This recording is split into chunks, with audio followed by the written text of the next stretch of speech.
John here again with Empowered Strength. I want to take a few minutes today to talk about an important topic, which is hand care, especially if you're going to attempt something like the 10,000 swing challenge, or basically anything.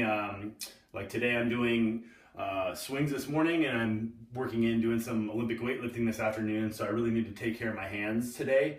At least once a week. It just depends on the person and how your hands are, how you generally take care of them, things like that. So we'll start with the basics. Ideally after you get out of the shower, or make sure your hands have kind of been wet and worked in a little bit too. So we're going to start with this pumice stone. So I'm going to work the calluses. My hands really aren't too bad right now, but I just want to show you guys the basics too.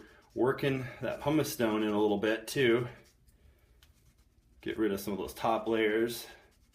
Anything, kind of inspect your hands for any potential blisters or hot spots coming in there. Give you guys kind of the quick version of this too. This works well actually to do in the shower, and obviously I'm not going to be in the shower going over this video. This next fancy tool here is just a callus remover, and this is just a cheap version you can find online. You find it at Fred Meyer, I think, is where I got this years ago, and they hold up well. They just have this razor blade actually inside of the, it looks a little scary at first, inside with that blade there. I'm just going to take that and remove that whole callus there.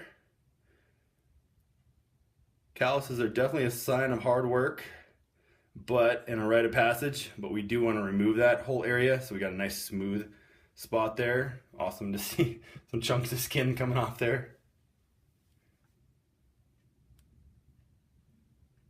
Just take that whole thing down. Really easy after you've just got out of the shower, or just soften your hands a little bit first. Those are my main areas that need work there.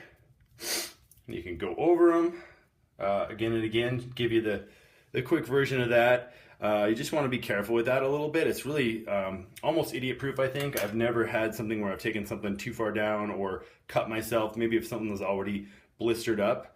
The next phase here is what we're going to do. I like this Dr. Bonner's, just an organic baby balm is what it is, as a starting point. After I use my essential oils on there, I found lavender works really well. There's a whole combination of these essential oils. I like the Young Living brand, actually. So I'm gonna put that on there and on those hot spots. Especially if you have a blister, it works really well on there. I was really amazed the first time I used that on there.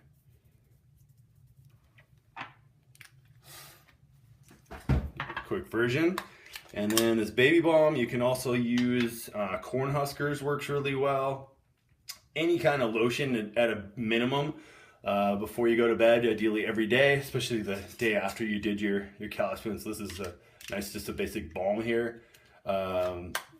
Also, there's a few other brands of just the balms and heavier duty stuff that work well, but you got to start by your foundation of painting, really getting down into the layers of everything too, and removing that base so you don't have any catches and things that are really going to hold you up and cause more issues and repeated tears, things like that. So there's the tip of the day.